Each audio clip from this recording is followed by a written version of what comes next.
मेरा 16 साल का देवर एक मालकिन के बंगले पर रोटी पकाने का काम करता था। घर आता तो चुप होकर बैठ जाता, वजह पूछती तो चारपाई पर जाकर छत को घूरता रहता। मुझे शक पड़ा। अगले दिन देवर के कपड़े पहनकर खामोशी से मैं बंगले पर रोटी पकाने चली गई। मेरे होश उड़ गए। उस रात मालकिन ने एक शहर से दूसरे शहर में शिफ्ट होना भी बहुत जिदोजहद का काम है। मेरे पति को किसी दोस्त ने यह दिलासा दी कि सब घरवालों के साथ रामपुरा आ जाओ, अच्छी नौकरी मिलेगी। पति मेरा शुरू से ही कान का कच्चा था, जो कोई कह देता उसकी बात पर भरोसा कर लेता।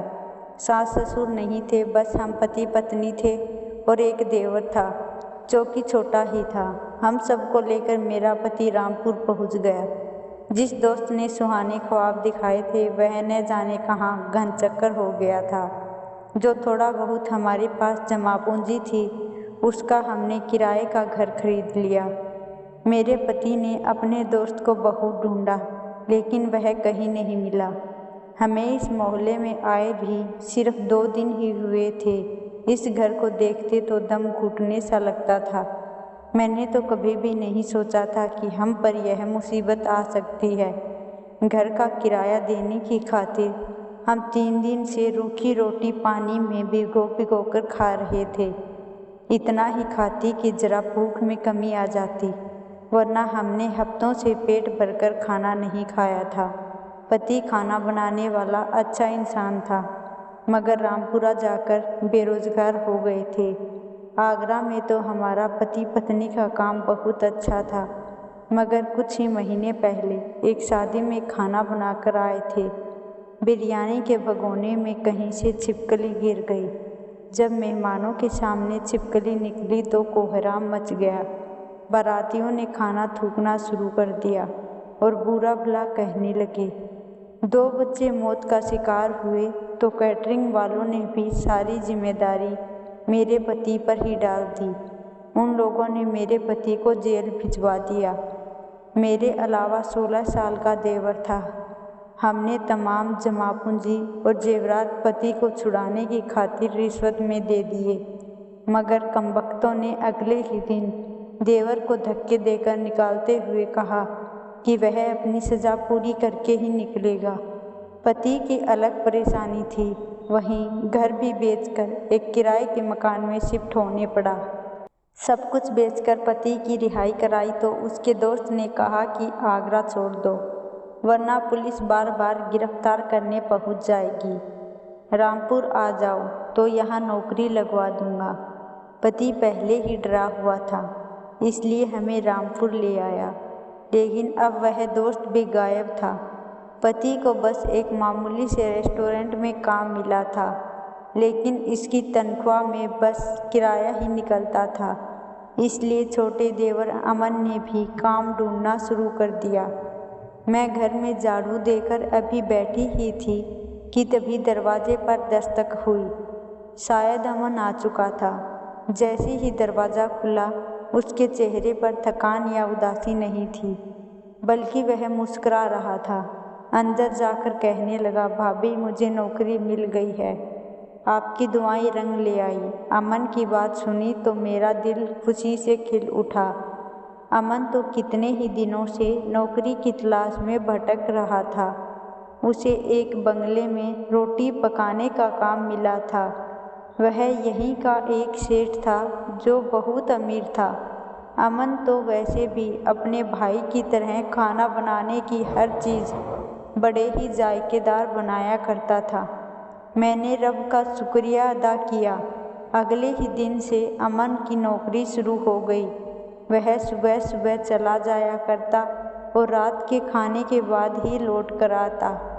कभी कभार तो वह मेरे लिए भी खाना ले आता और कहता, भाभी मालकिन बहुत अच्छी है, आपकी ही उम्र की औरत है, मुझे बड़े प्यार से रखती है और कहती है मैं रोटियां बड़ी ही मज़ेदार बनाता हूँ, और तो और मुझे अलग से रुपए भी देती है। सुनने में आया है कि मालकिन सेठ की इकलौती बीवी थी। उसका नाम सुमन था। वह बड़ी खूबसूरत और रोब वाली औरत थी। अभी तक उसके यहाँ कोई औलाद न हुई, मगर सेठ ने उसके बावजूद दूसरी शादी करने का ख्याल भी दिमाग में नहीं डाला था। अमन खुश था, मैं भी बेफिक्र थी। बस एक ही बात 100 बार दिमाग में आ रही थी, मगर क्यों रोज अमन से बात करते हुए कतरा रही थी। इस रात जब अमन घर आया तो काफ़ी थका हुआ लग रहा था। मुझे कहने लगा कि आज मालकिन के यहाँ उनकी सहेलियों की दावत थी। अगले 1 महीने के लिए मालिक दूसरे मुल्क जा रहे हैं, तो मालिक और मालकिन के बहुत से दोस्त आज उनके बंगले में आए थे। मैंने देवर की बात सुनी और फिर झिझकते हुए बोली कि तुम्हारी मालकिन तो बड़ी शरीफ औरत मालूम होती है, नेक दिल भी बहुत लगती है। तुम क्यों ना उससे कहो कि वह तुम्हारे भाई को भी काम पर लगवा दे। उसकी तनख्वाह से बस घर का किराया ही अदा होता है। अगर हो सके तो अच्छी नौकरी लगवा दे। यह सब तो इत्तेफाक से ही हुआ था। अमन सोच में पड़ गया और बोला कि मैं कल ज़रूर मालकिन से बात करूँगा। अगले दिन अमन मुझे उम्मीद देकर काम पर चला गया और मैं भी उम्मीद में थी कि अगर ऐसा हो जाए तो क्या ही बात होगी। दोपहर का वक्त था, मैं बैठी सपना सजा रही थी कि तभी दरवाजे पर दस्तक हुई। इस वक्त भला कौन आ सकता है? अमन तो रात को ही आया करता था। जब डरते हुए दरवाज़ा खोला तो सामने मेरा पति जैन खड़ा था, मगर जख्मी हालत में। उसको किसी गाड़ी वाले ने टक्कर मार दी थी। मैं उनके गले लगकर रोने लगी। पति लंगड़ाता हुआ अंदर आया और चारपाई पर बैठ गया और मुझसे कहने लगा कि पाँव की हड्डी टूट गई है, पाँव में तकलीफ है। मेरे पास तो पैसे ही नहीं थे। रात को जब अमन आया तो भाई को देखकर उससे रहा नहीं गया। अगले दिन उसकी मालकिन ने अमन के बताने पर मेरे पति का अच्छे हॉस्पिटल से इलाज करवाया, लेकिन मेरे पति के पाँव की हड्डी टूट चुकी थी, अभी भी प्लास्टर बंधा हुआ था। मैं चाहती थी कि मैं खुद जाकर मालकिन और मालिक का शुक्रिया अदा करूं, मगर पति इस वक्त मेरे मोहताज थे, इसलिए मैं जा ना सकी। 15 दिन बाद पति भी काम पर जाने लगे, पहले से काफ़ी बेहतर हो गए थे। अमन वैसे तो रोज वक्त पर आ जाता था, लेकिन आज अभी तक नहीं आया। रात के 1 बज चुके थे और मैं उसका बेचैनी से इंतज़ार कर रही थी। आधी रात को कॉल करके कहने लगा कि मैं आज बंगले पर ही रहूँगा। मैं भी चुप हो गई। पति का भी काम अगले दिन से शुरू हो चुका था। अगले दिन जब देवर वापस आया तो उसके चेहरे पर जरा भी मुस्कुराहट नहीं थी। उसने अपनी जेब से नोट निकालकर मेरे हाथ पर रख दिया और कहने लगा, भाभी यह लो घर चलाओ, मुझे तनख्वाह मिल गई है। मैं तनख्वाह देकर मुस्कुराई, मगर देवर जी को गुमसुम देखकर उठने लगी।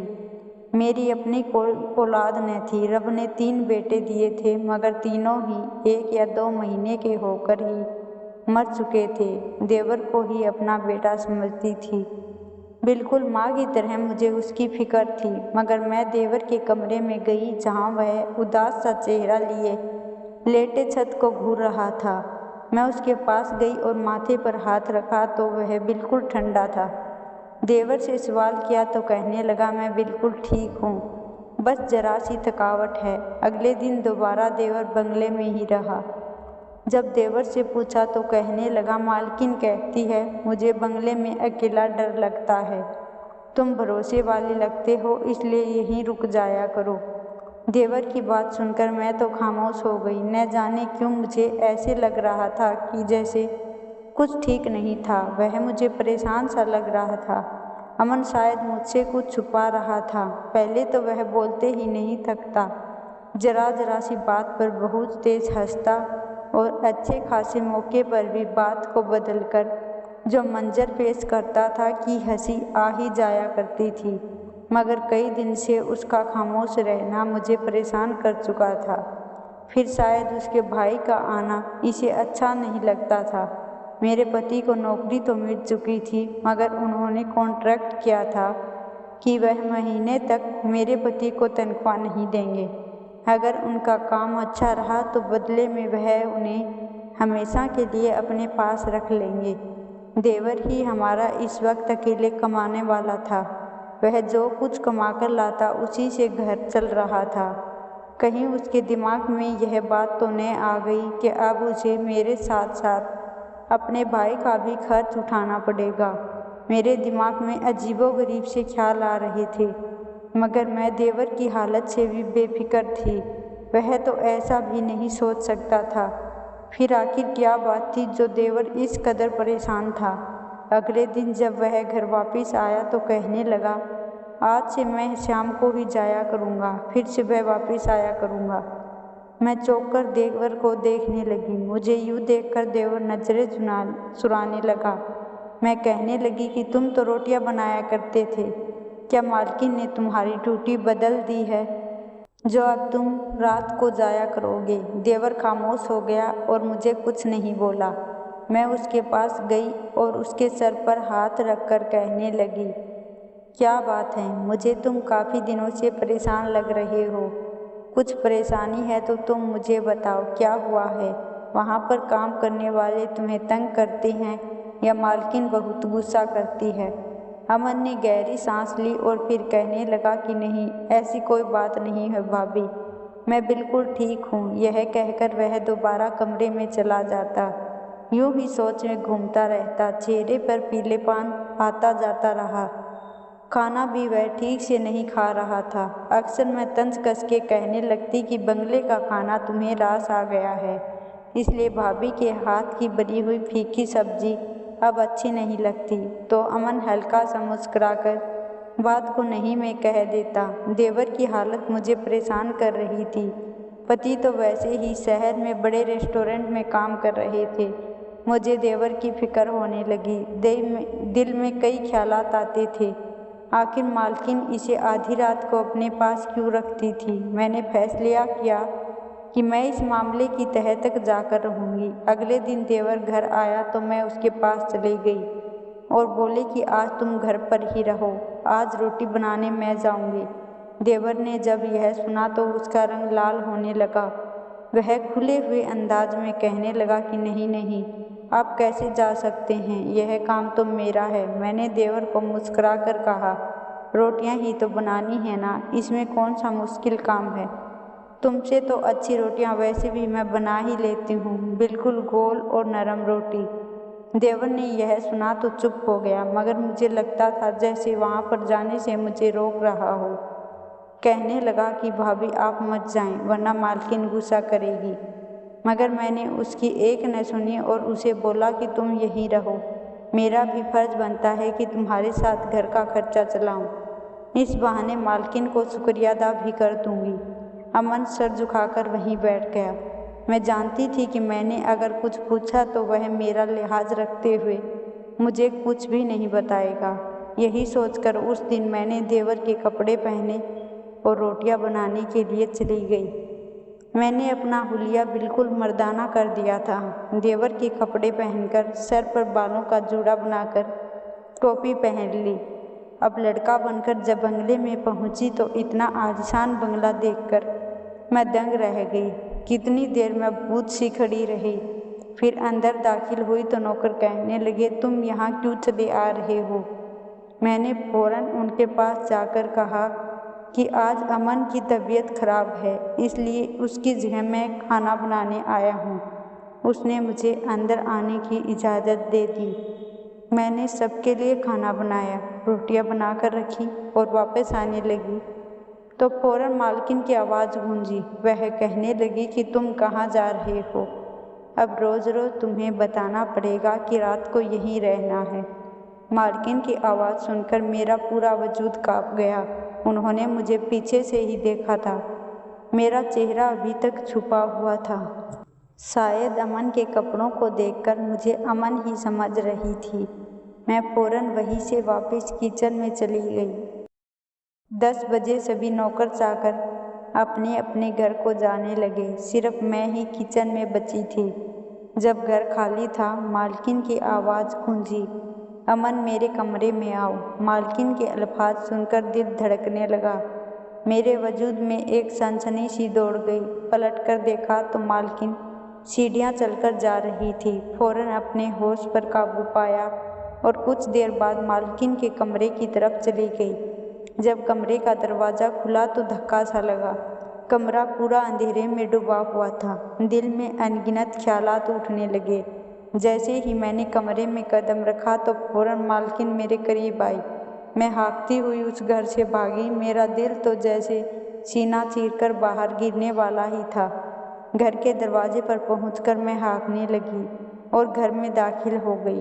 कुछ देर पहले जो राज मेरे सामने खुला था, मेरे तो होश उड़ गए। मेरी हालत देखकर देवर कमरे से बाहर आए और सर झुकाकर खड़े हो गए। उसकी आंखों से आंसू गिरने लगे।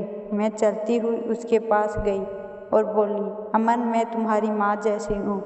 मुझे सच सच बताओ कि आखिर क्या हुआ था तुम्हारे साथ। अमन कुछ देर तो खामोश रखा, फिर ढके खुले अल्फाज में जो बताने लगा तो मेरे दिल में मालिक और मालकिन के प्रति नफरत होने लगी। मालकिन जैसी औरत थी तो हम जैसे गरीब नौकरों के लिए धब्बा होती है, वही मालिक जैसे मर्द भी हर तरह से बेगैरत और बेशरम होते हैं, जो बीवी को मासूम बच्चों पर डोरे डालते हुए देखकर भी चुपचाप तमाशा देखते हैं। मालकिन का दिल मेरे देवर पर आ चुका था। उस दिन जब उसने भाई के इलाज की बात की तो मालकिन ने बदले में उसे जो फरमाइश की वह मजबूरन अमन पूरी कर रहा था।